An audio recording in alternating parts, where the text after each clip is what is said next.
하나님께서 우리에게 주시는 말씀은 구약 성경 사무엘상 17장 34절부터 37절까지 주보에는 나왔습니다만 조금 내용을 보충해서 31절부터 읽겠습니다. 31절부터 37절까지 말씀을 오늘 드리도록 하겠습니다.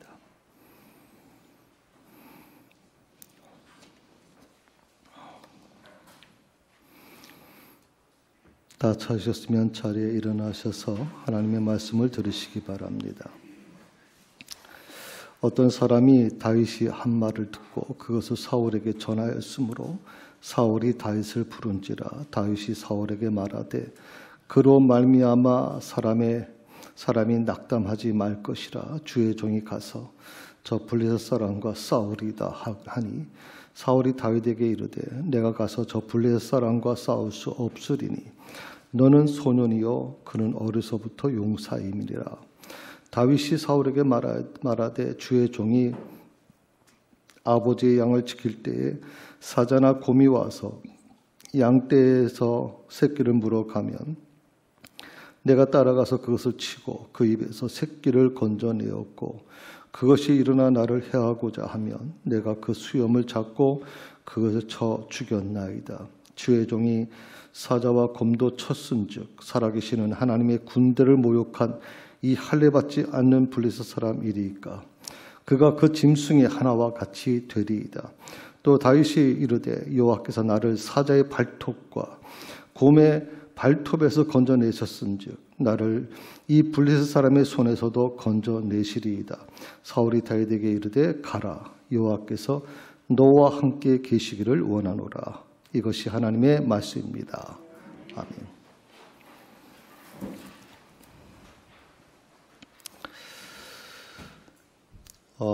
가정의 달을 맞이하면서 제가 계속 이 청년들에 대한 말씀을 좀 드렸습니다. 첫 번째, 이 시대의 젊은이들이 정말 주식에 올인하는 모습들을 보면서 제가 영끌이라는 단어에 대한 말씀을 좀 드렸습니다. 영혼까지 끌어서 투자하는 젊은이들이 많아지고 있다. 그리고 그 다음에 제가 이 영끌에서 멈추지 아니하고 이제는 로또까지 손을 대는 젊은이들이 굉장히 많아졌다. 그래서 로또 파는 판매점에는 줄을 서서 로또를 살 정도로 매주 토요일마다 엄청난 인원들이 몰리는데 그 대부분이 다 20, 30대였다. 말씀을 제가 드렸습니다. 수많은 젊은이들이 미래에 대한 꿈을 잃어버린 채 살아가고 있습니다. 하루하루. 사람이 살아가는 데 있어서 가장 소중한 것이 있다면 바로 꿈을 꾸는 것입니다.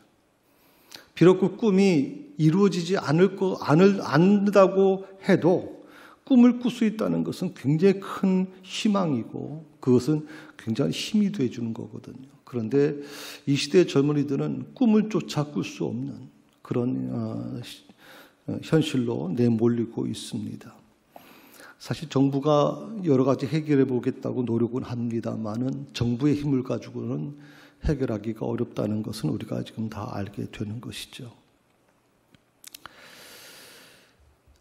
주거 문제 때문에 아무리 노력해도 집을 얻을 수 없다는 것 때문에 결혼을 미룰 수밖에 없고 또 결혼을 포기할 수밖에 없는 젊은이들이 늘어나고 있습니다. 어떤 젊은이는 그렇게 얘기를 합니다. 저는 300통, 500통, 지금까지 이력서 쓴 것만 해도 1000통이 넘어갑니다. 그렇게 열심히 보내도 면접 오라는 데도 별로 없었고 면접을 가도 이유도 모른 채 저는 계속 떨어졌습니다 하는 고백을 합니다. 취업의 문제가 지금 심각한 상태까지 놓여져 있습니다. 근데 사실 지금의 문제만은 아닙니다. 그러다 보니까 많은 젊은이들이 점점점 우리 사회 자체가 돈에 대한 돈이 최고인 사회가 되어가고 있다 말씀을 제가 한번 드렸죠. 그래서 돈이면 안 되는 사회, 돈이면 뭐든지 해결할 수 있는 것. 그래서 돈이라고 하는 것을 만몬이라고 얘기 말씀드렸어요. 만몬으로 불린다. 만몬이라는 뜻은 신을 얘기하거든요. 물질을 관리하는, 관할하는 신에 대한 얘기거든요. 어쩌면 이 돈이라고 하는 게, 물질이라고 하는 게 언제부터인가 신의 영역까지 들어가 있어서 우리의 정신사고를 다 장악해버리는 거예요. 수많은 젊은들의 정신을 다 갉아먹고 있다고 저는 생각을 하고 있거든요. 그래서 오늘 저는 청소년 청년들에게 드리고 싶은 말은 속지 말라는 거예요.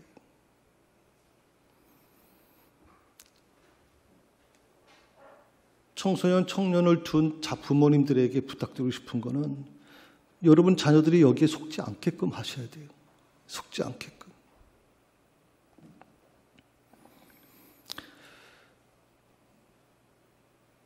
많은 젊은이들이 남과 비교해서 높은 지위를 얻는 것이 행복할 거라고 생각해요. 높은 지위 얻는 것. 저는 그렇게 묻고 싶은 거예요. 정말 행복할까요? 또 소유를 통해서 만족하려고 하는 그런 것들이 있거든요. 남들보다 더 많은 것을 소유하게 됨으로 인해서 행복할 거다 착각하며 살아가고 있는 거죠. 그렇게 충분하면 행복해질까요? 예수님께서 예화를 들어서 말씀하신 게 있어요. 그게 부자에 대한 얘기입니다.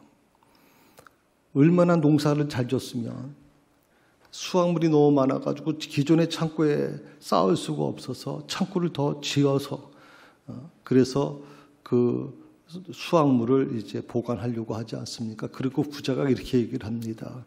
나는 이제 평생 먹고 살 수 있다. 그때 하나님께서 이 부자에게 이렇게 얘기를 합니다. 내가 오늘 밤 내 생명을 취해가면 내가 모아놓은 모든 것들이 내 수고가 대체 무엇이 될 것인가라고 되묻고 계시단 말이죠. 저는 이 땅에 사는 젊은이들이 왜 그것을 알지 못하는지 안타깝습니다. 눈에 보이는 것, 남들보다도 높은 쥐, 남들보다 더 많은 소유를 얻게 되면 행복할 것이라고 하는 이 착각 속에 살아가고 있는 이 땅의 젊은이들이 어떻게 하면 저들이 바로 회복될 수 있을까 하는 거. 그거는 저는 그 자녀를 둔 부모님들이 바로 서야 된다고 생각을 해요.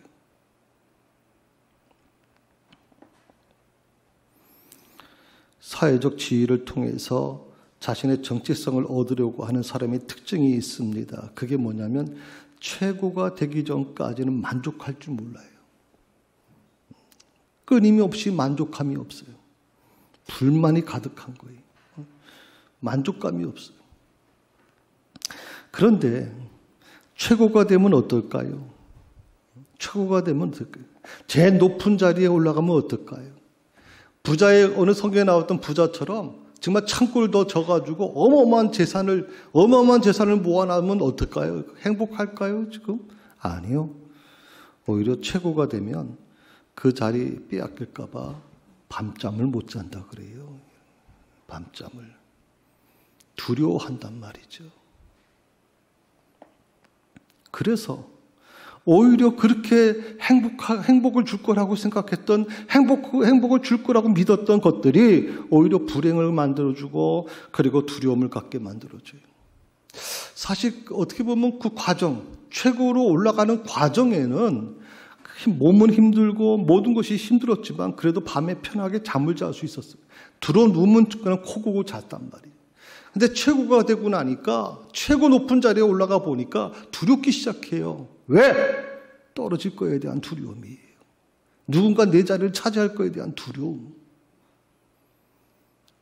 많은 젊은이들이 그것을 몰라요. 올라갈 줄만 알지 내려오는 법을 모른단 말이죠.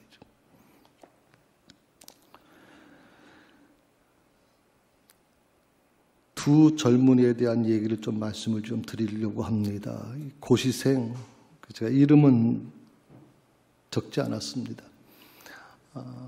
김 누군데 이렇게 여자분입니다. 이렇게 고백을 했습니다. 이분 두 분 다 어릴 때부터 예수를 잘 믿었던 사람이고 교회 청년부 활동도 열심히 했던 사람입니다. 예수님 없이는 살 수 없습니다. 없지만 예수님만으로는 못 살겠습니다. 예수님 없이는 살 수 없지만 예수님만으로는 못 살겠습니다. 수많은 젊은이들이 이 고백을 합니다. 왜 교회를 떠나느냐? 왜 젊은이들이 교회를 떠나고 왜 신앙을 포기하느냐? 예수님 없이는 살 수 없다는 것은 그들의 마음속에 어릴 때부터 가져왔던 믿음에 대한 기본은 있습니다. 그런데 예수님만 가지고는 안 된다라 이 말이거든요. 현실 앞에. 화려한 세상에 현혹되어서 중심을 잃어가는 나의 나약함을 반복해서 보게 되어서 너무나 괴롭다 하는 것입니다. 윤 누구누구라고 하는 분이 있어요. 이분은 나이는 젊어요. 28살 된 여성분인데 자기가 세운 회사의 대표예요. 28살밖에 안 됐는데도 대표가 됐어요. 이분이 이렇게 얘기를 합니다. 성경 말씀이 현실 속에서 무력한 것처럼 느껴질 때가 많습니다.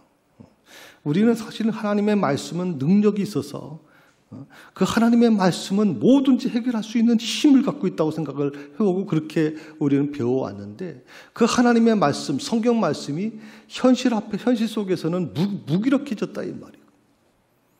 힘을 발휘하지 못한다는 거거든요. 그래서 이렇게 얘기를 해요. 내가 믿음이 없는 건지 아직 때가 이르지 않은 건지 정말 괴롭습니다. 그렇게 털어놓고 있습니다. 어떻게 보면 이 두 젊은이의 그 고백은 이 시대의 젊은이들의 대부분 아마 고민이라고 저는 생각을 합니다. 성경의 말씀이 현실에 적용될 수 없다고 생각하는 사람들. 예수님을 사랑하지만 예수님 없이는 살 수 없지만 예수님만 가지고는 안 된다 하는 이 부분. 참 그래서 지금 교회 안에서 목회자들, 저도 목사입니다만 목회자들의 책임이 너무 많이 컸다고 생각을 합니다. 젊은이들이 교회에서 적응할 수가 없었겠구나 생각을 해보죠. 성도 여러분, 우리가 사는 이 세상은 어떻습니까? 참 정신 못 차리기 힘들 정도로 복잡하고요. 그리고 다양하고 혼란스럽습니다. 어떻게 보면 우리가 살아가는 그 삶 속에는, 삶 앞에는 골리앗과 같은 감당하기 힘든 현실이 가로막고 있는 것이 어떻게 보면 사실처럼 느껴질 수 있어요.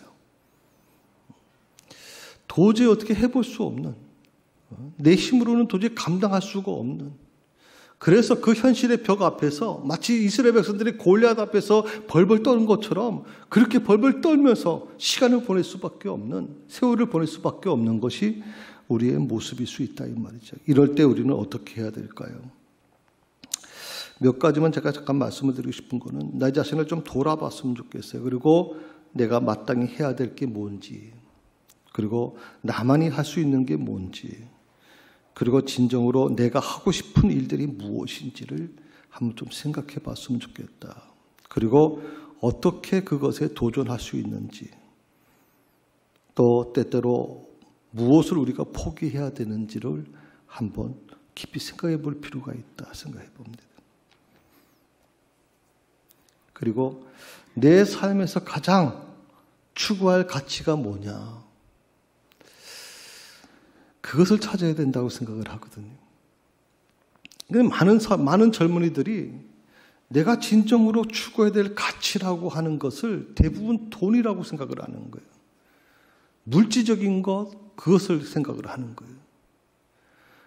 어떻게 보면 젊은이들하고 얘기하다 보면 대부분이 여기에 겹쳐 있어요, 그냥.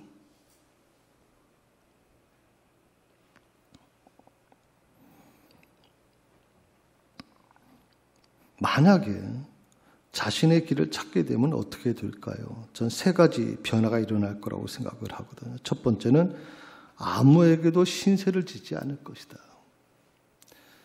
요즘 젊은이들은요, 자수성가한다는 것은 거의 불가능하다고 얘기를 해요. 다 부모의 도움을 받거나 아니면 뭐 주변의 도움 없이는 혼자 힘으로는 불가능하다고 스스로들 그렇게 생각을 하거든요. 과거에는 사실 어느 정도 이제 성장하면 부모의 도움을 받는 게 부끄럽게 여겨질 때가 많죠. 저 역시 부모님께 도움받는 것을 굉장히 아주 저도 싫어했고 또 그것은 부끄럽다고까지 제가 생각을 해왔거든요. 정말 어쩔 수 없는 형편이 아니고서는 부모님한테 손을 벌린다는 건 부끄럽다라고 생각을 해왔거든요. 요즘의 젊은이들은 그게 아니에요. 당연하게 생각을 하거든요. 이제. 아무에게도 신세를 지는 일이 없을 것이다. 두 번째는 오히려 많은 이들에게 희망을 주고 돕는 사람이 될 수 있을 것이다. 세 번째로 자신의 길을 찾은 사람들은요, 더 이상 세상 풍조에 휩쓸리지 않을 것이다. 세상 사람들이, 세상 내 옆에 있는 사람들이 뭘 어떻게 하든, 그들이 막 어디 돈 버는 데 올인을 하든 거기에 휩쓸리지 않을 것이다. 이 세 가지가 아마 자신의 길을 찾은 사람들이 얻게 되는 거라고 생각을 합니다. 오늘 본문의 내용은 바로 그 부분을 우리에게 잘 말씀해 주고 있는 내용입니다. 그래서 이 본문의 내용을 조금 설명을 드리면 그 블레셋 장수인 이 골리앗이 갑자기 등장하게 돼요. 그런데 이 성경에 기록되어 있는 이 골리앗의 그 모습을 보게 되면 거의 3m가 넘었다 그렇게 해요. 우리가 보통 한 2m 가까이 되면 농구 선수가 되면 2m 정도 되면 굉장히 키가 크다고 얘기하지 않습니까? 그런데 3m가 넘어요. 거기다가 뭐 이 골리앗이 쥐고 있는 창이라든지 칼의 무게는 상상을 못 쳤죠. 한 사람이 들 수 없을 정도의 그런 무게의 창을 갖고 움직이다 보니까 이 골리앗을 바라보는 사람들이 두려움에 떨기 시작해요. 사울 왕의 그 진영이 폐색이 짙어갑니다. 그때 젊은 청년이었던 다윗이 등장하게 되죠. 그리고 이 청년 다윗이 사울 왕에게 이렇게 얘기합니다. 제가 하나님의 이름을 모욕되게 하는 저 거인 골리앗과 싸우겠습니다. 여기까지는 우리가 잘 아는 내용입니다. 제가 여러분과 같이 고민해 보고 싶은 거는 바로 그 다음의 얘기입니다. 사울 왕이 이 순진한 청년 다윗이 한 말을 듣고 나서 33절에서 이렇게 조언을 하거든요. 한번 같이 읽어볼까요? 33절. 같이 읽습니다. 사울이 다윗에게 이르되 내가 가서 저 블레셋 사람과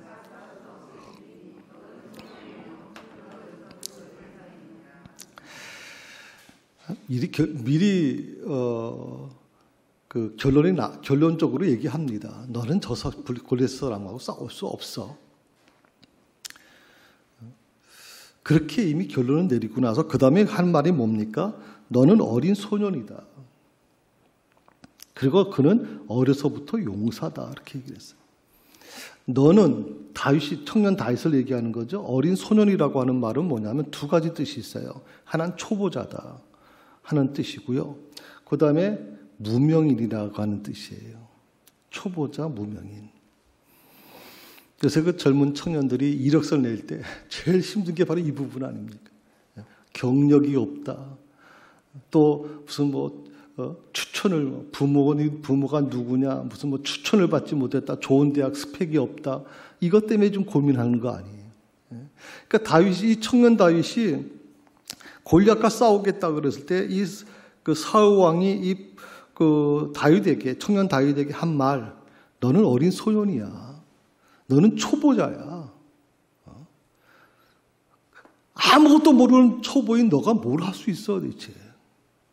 거기다 또 무명인이야. 이름도 없어 대체. 한번 정쟁 경험도 없잖아.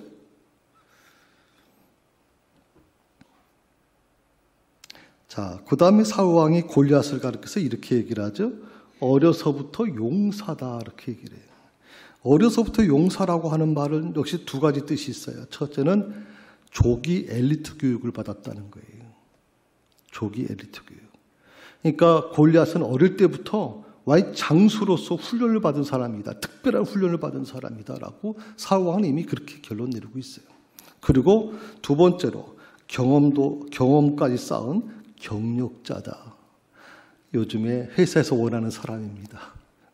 어릴 때부터 엘리트 교육을 받고 경험까지 쌓은 경력자.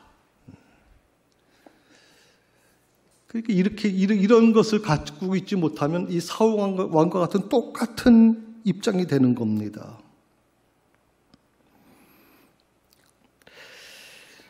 지금 믿음만 가지고 전장에 발을 들여놓은 이 청년 다윗과 어려서부터 엘리트 교육을 받고 경험까지 아주 풍부한 경력자인 이 골리앗이 지금 서로 대치하고 있습니다. 이런 상황에서 사울 왕인 이 청년 다윗에게 아주 현실적인 조언을 합니다. 이 조언이라고 하는 말은 이제 팩트라고 하는 말을 써는데 사실적인 얘기입니다. 사울 왕이 뭐라고 얘기하냐면 나도 교회 다니지만 믿음만 가지고는 안 돼. 나도 교회 다녀. 너만 교회 다녀. 너만 하나님 믿는 거 아니야. 나도 하나님 믿어. 나 교회 안수 집사야. 나 교회 장로야. 이렇게 얘기하는 겁니다. 근데 믿음만 가지고 되는 게 아니야, 지금.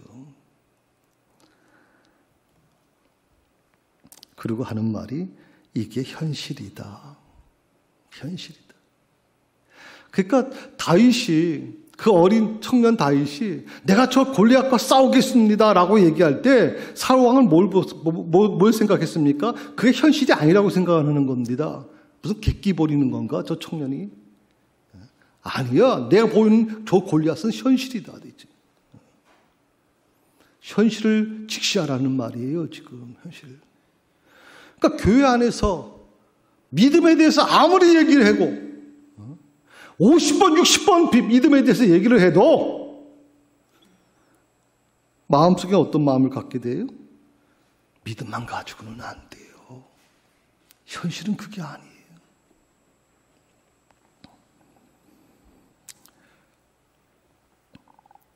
이 사울 왕의 말은 굉장히 합리적이고 현실적인 것처럼 들려집니다. 아마 어떻게 보면 지금 대부분의 어른들이 대부분 이렇게 얘기를 할 겁니다. 제가 지난번 예화 때 한번 말씀을 드렸습니다만 제가 교회 청년부 회장 했던 친구가 교회 안 나왔을 때 왜 안 나오냐 그러니까 회식 자리 때문에 안 나온다 그랬잖아요. 그래서 제가 얘기를 했잖아요. 상담하면서 너희 부장님 최고 높은 사람이 누구냐? 부장님입니다. 그럼 부장님한테 가서 얘기해라. 나 교회 청년부 회장이고 나 장로 아들입니다. 괴롭습니다. 라고 얘기해라. 들어주실까요? 가서 얘기해라. 가서 얘기했더니 뭐라 그랬어요? 나 교회 안수 집사야. 30년 동안을 속인 거예요. 교회 다닌 것 자체를 속인 거예요.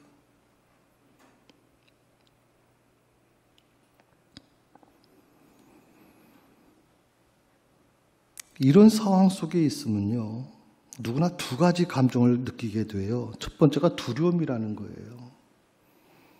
두려운 거예요. 왜? 내가 갖고 있는, 나는 믿음을 갖고 있지만, 교회 다니고 믿음을 갖고 있지만, 현실과 부딪혔을 때는 여기서 있는 괴리감이 느껴지는 거예요. 아까 얘기한 것처럼 예수님 없이 살 수 없지만 예수님만 가지고는 안 되는 거. 이 현실이라고 생각하는 거거든, 지금. 그리고 하나님의 말씀, 성경 말씀이 아주 굉장히 좋은 말씀이라는 걸 알지만 그것이 현실 속에서 무력하게 느껴지는 거. 그게 지금 어떻게 보면 많은 사람들이 고민하는 거 아니에요. 그래서 이 두려움이라고 하는 것이 느껴지는 거예요. 두려움. 믿음이 있으면 주님 말씀하신, 예수님도 말씀하셨죠. 믿음이 있는 자 곳에는 두려움이 존재할 수가 없는데 두려움이 존재한다 이 말이죠. 그럼 믿음이라는 것은 뭘까요, 대체? 믿음이라는 건 과연 어떤 것일까요? 또 하나가 뭐냐면 선망이라는 거예요. 항상 우리가 찬송 부를 때마다 예수님 한 부르러 만족합니다. 찬송도 부르고 막 찬송 부를 때 눈물까지 흘리면서 나는 정말 예수님 한 부르러 만족합니다. 초가 상간집사라도 나는 행복합니다. 현실에 나와 보니까 그게 아니더라 이 말이거든요. 어느 친구가 외제차 타고 다니니까 부럽기 시작하고 선망이 생기는 거예요. 그런데 재밌는 게 뭐냐면 이 두려움과 선망이 하나가 합쳐져 버리면 어떤 뜻이 되냐면 시기심이라는 게 만들어져요. 시기심. 이 마음속에 시기심이 만들어지기 시작하면요, 믿음이라는 건 사라지고 없어요, 여러분. 믿음이라는 건.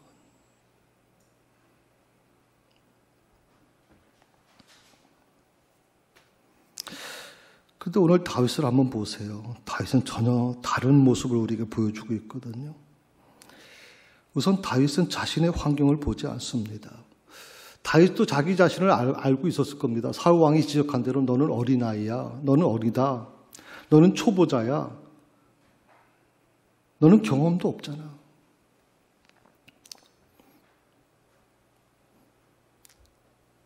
그런데 다윗은 자신의 환경을 보지 않아요. 그리고 또한 골리앗의 조건과 경력을 보지 않아요. 그가 어릴 때부터 스펙을 쌓고 엘리트 교육을 받았고 엄청난 경력을 갖고 있는 자라 할지라도 그는 그것을 보질 않아요. 뭘 봅니까? 그 모든 사실, 자신의 모습, 자신의 그 연약하고 부족한 모습, 그 사실 넘어서 또 그리고 자기 앞에 있는 이 골리앗 어마어마한 장수, 상대할 수 없는 모든 이스라엘 군인들, 왕을조차, 이 사울 왕조차 겁을 내는 이 사람. 그런데 그 사실 너머에 있는 뭘 봤어요? 진실을 본 거예요, 진실을. 그 진실이 뭐냐? 바로 하나님이시란 말이죠.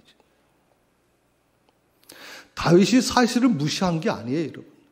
사실은 그대로 존재해요. 그래요. 사람들의 눈으로 볼 때 다윗은 아무것도 아닌 존재야, 대체. 그 싸움은 백전백패가 될 수밖에 없고요. 부끄러울 수밖에 없을 거예요. 그런데 이 사실 너머에 있는 진실을 보았단 말이죠. 어떻게 이런 상황 속에서 다윗은 이런 시선을 가질 수 있었을까? 둘 중에 하나겠죠. 정말 하나님을 너무 사랑했기 때문에.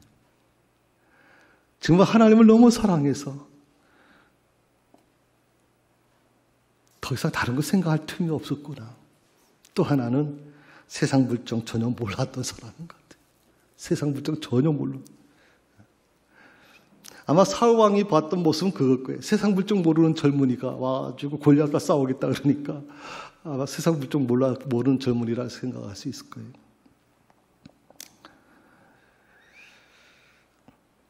오늘 지금 우리가 살고 있는 시대는 누구를 더 원할까요? 세상 물정 잘 알고 있는 사울 왕과 같은 사람을 원할까요? 아니면 세상 물정 전혀 모르는 다윗과 같은 그런 사람을 원할까요? 어떤 사람이 이 세상에서 성공할까요? 어떤 사람이 대우를 받을까요? 사울 왕과 같은 그런 현실적인 사람입니까? 아니면 세상 물정 모르는 철없는 어린애 같은 이 다윗 같은 사람일까요?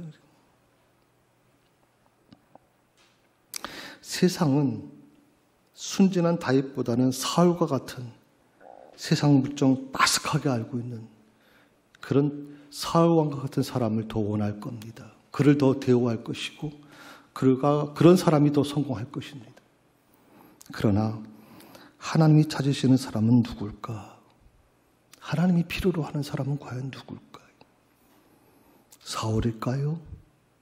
아니면 다윗일까요?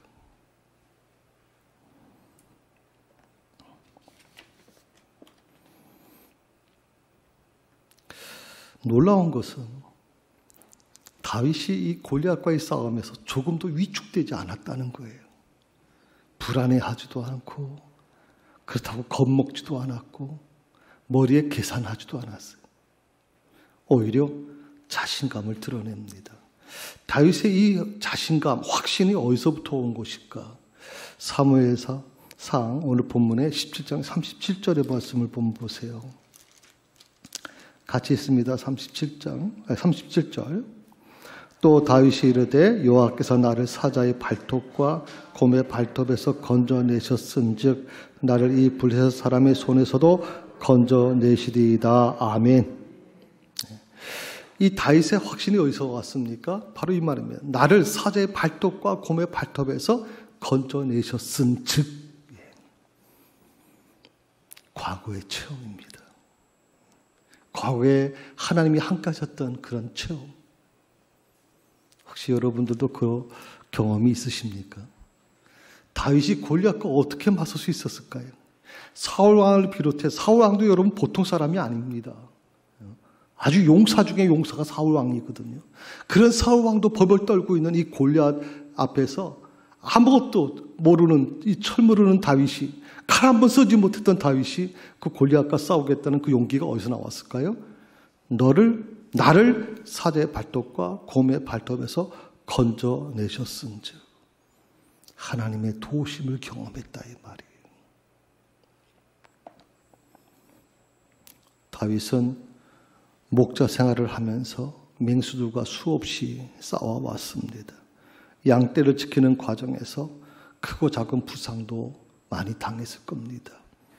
목숨이 위험한 순간도 있었을 것입니다. 그가 고백한 대로 사자의 발톱과 곰의 발톱이라고 하는 표현을 쓰면 참 이 곰의 발톱이라고 하는 것은요 대단합니다. 한번 사람이 맞으면 살기가 힘들 정도로 아주 굉장히 위험한 동물들 아닙니까? 그런데 그 속에서 그의 생명이 건짐을 받았단 말이죠.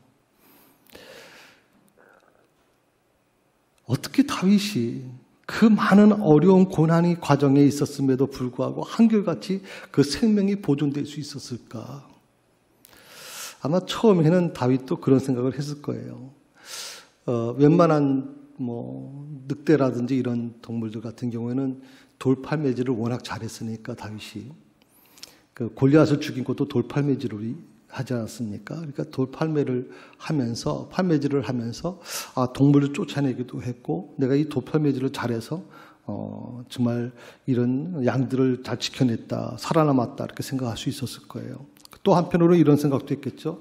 이 곰의 발톱과 사자의 발톱에서 살아날 수 있었던 이유 중 내가 저 짐승들보다 맹수보다 더 강하다고 착각할 수 있었을 겁니다.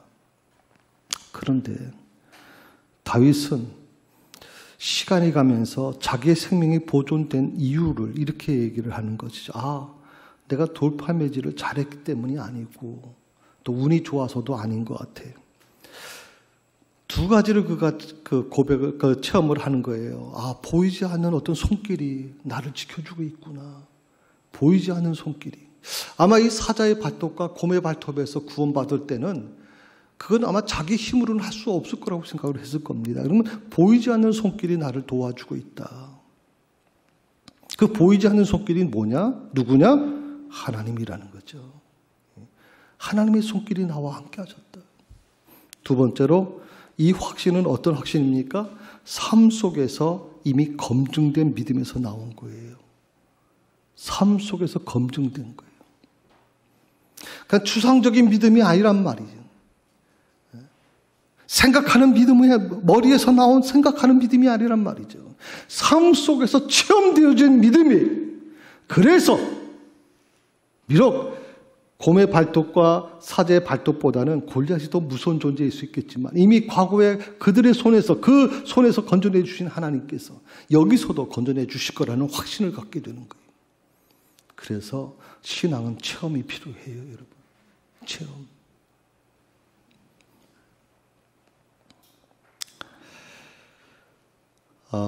저는 처음부터 고등학교 졸업하고 부모님이 일반 대학을 가라고 하는 걸 반대하고 제가 신학대학에 입학을 했어요.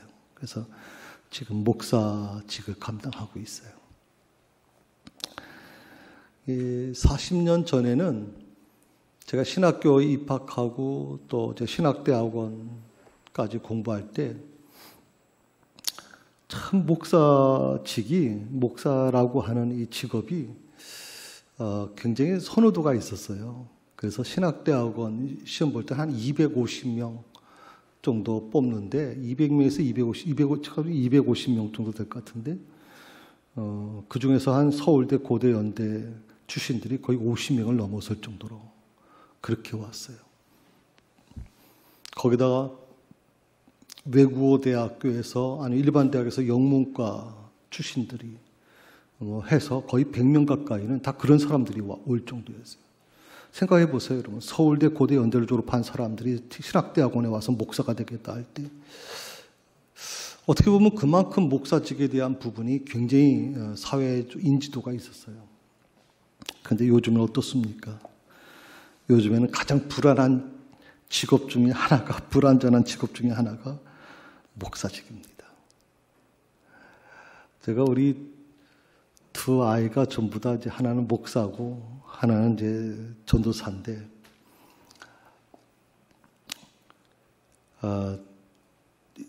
둘째 같은 경우는 첫째는 신학대학에서부터 공부했으니까, 근데 둘째는 이제 서강대학교에서 공부하고 이제 신학대학원을 들어왔는데, 그 교회 장로님이세요. 그 장로님이 그런 얘기를 해요. 왜 신학대학을 가느냐 그랬지. 좋은 대학 졸업했고 얼마든지 나갈 수 있는데 왜 그렇게 하는지 모르겠다 이렇게 얘기를 해요. 더 충격적인 게 뭐냐면 저희 두 아이가 다 그렇게 가고 나니까 저희 큰 아이 이제 사돈 되신 분하고 이제 상견례를 갔는데 그분도 목사님이시거든요. 그런데 하시는 말씀이 앞으로 목회자들이 힘들 겁니다. 정말 아주 참 앞으로 점점 어려워질 거라고 하는 얘기를 해요. 그게 현실입니다. 그래서 주변 분들이 염려의 눈빛으로 많이 바라봅니다. 특히 저희 두 아이가 전부 신학대학에 갈 때는 굉장히 불안한 눈으로 걱정스럽게 저를 대하는 것을 많이 봤어요. 그런데 저는 굉장히 편안하거든요. 또 저희 두 아이한테도, 자녀한테도 얘기를 해요. 너희 굉장히 불안하다라는 얘기를 많이 듣게 되는데 어떠냐 했더니 아니요, 저희는 행복합니다. 그렇게 얘기를 해요.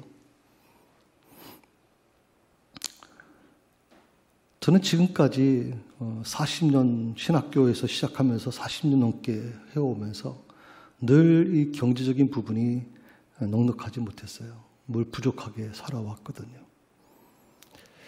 그런데 감사한 거는 전 돈 때문에 사람들로부터 수치를 당해본 적은 없어요. 부끄러움을 당해본 적은 없어요. 그래도 하나님께서 그런 어떤 수모라든지 그런 부끄러움은 막아주신 것 같다 저는 생각을 좀 해봐요. 물론 이런 건 다 설명할 수는 없는 것들이지만 처음에는 저는 그렇게 생각했어요. 아, 좋은 사람들을 만나서 그런가 보다 이렇게 생각도 해본 적이 있었거든요. 그런데 이런 일들이 반복되면서 제가 깨달은 게 있어요. 어떤 보이지 않는 섭리가 내 가정의 통장 잔고를 보살피고 있는 건가. 굶게는 안 하시는구나. 굶게는. 그런 생각을 좀 많이 합니다.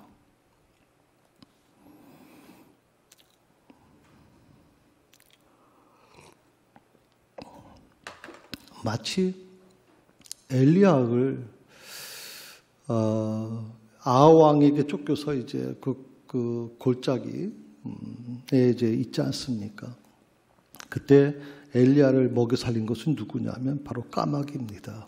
하나님께서 까마귀를 통해서, 까마귀가 물고 올 수 있는 고기 양이 얼마나 되겠습니까? 근데도 불구하고 하루에 여러 번을 그렇게 해서 엘리야가 굶지 않고 먹고 살게끔 해주셨거든요. 어떻게 보면 목회를 하면서 그걸 많이 경험을 하게 됩니다. 특별히 이번에 제가 이 목양실에 그 곰팡이가 너무 심해서 제가 건강이 많이 안 좋았어요. 그래서 아산병원에서 좀 치료를 받으면서 그 의사가, 간염대과 의사가 이 모든 치수가 이상이 없는데 상당히 좀 심각한 상태까지 갔다 그렇게 얘기를 해서 제가 이제 우리 목양실에 곰팡이가 굉장히 심해서 곰팡이 때문에도 그게 옵니까? 그랬더니 가능합니다라고 얘기를 해요. 곰팡이 균이 굉장히 무섭습니다. 그래서 고민이 됐었죠. 그 수리 비용이 꽤 되기 때문에 어떻게 할 수가 없는 입장이었는데 우리 그 백종원 권사님 둘째 아드님 김찬호 집사님이 계세요. 지금 장속교회 집사님이신데 집사님이 아마 어머님 집에 왔다가 그 얘기를 들으신 것 같아요. 그래서 저희 목양실에 와서 보니까 심각한 상태라는 걸 그렇게 건축계통에 계시기 때문에 말씀을 해주셨어요. 그리고 특별 헌금을 해주셔서 그 돈으로 지금 수리가 이루어지게 됩니다. 22년을 목회해 오면서 정말 우리 교회는 여러분 아시는 것처럼 임직 때 우리가 골목교에서도 말씀드렸지만 교회에서 돈을 받지도 않았고 어떻게 보면 굉장히 교회는 굉장히 힘들게 왔어요. 모든 목적 헌금을 저희가 손을 대지 않았기 때문에. 그런데 22년을 제가 한마디로 말씀을 드리면 마치 기적과 같이 하나님이 이끌어 오셨다고 저는 생각을 하거든요. 기적과 같이.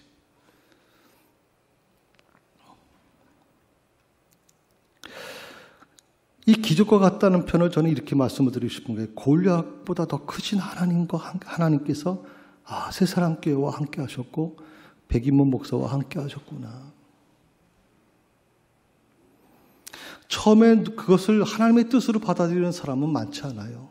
그러나 이런 일들이 우리 삶 속에 반복되기 시작하면, 반복되게 되면 우리는 깨닫게 되는 거죠. 보이지 않는 하나님의 손길이 있구나. 보이지 않는 하나님의 손길을 나와 함께하고 계시구나. 다윗을 지켜주셨던 그 하나님께서는 2021년 바로 지금 여러분의 삶에도 동일하게 함께 하실 거라고 저는 믿습니다. 그래요. 이러한 주님의 손길이 나의 삶에도 늘 고백되어지기를 주님의 이름으로 축원드립니다. 기도하십시다. 하나님, 위험한 가운데서 늘 살아남을 수 있었던 것은 내가 잘해서, 내가 강해서라고 생각했습니다. 나의 돌팔매 기술이 뛰어났기 때문이라고도 생각했습니다. 같은 경험 속에 반복되어지는 운처럼 보이는 어떤 손길, 필요할 때마다 채워지는 통장 잔고, 모두 나의 기술과 운이 좋아서라고 생각했습니다. 그러나 이 모든 것은 하나님이 세밀하게 보살피셨기 때문입니다. 삶 속에 만나는 골리앗보다 더 크신 주님이 계셨기에 가능했습니다. 주님 감사합니다. 예수님의 이름으로 기도드립니다. 아멘.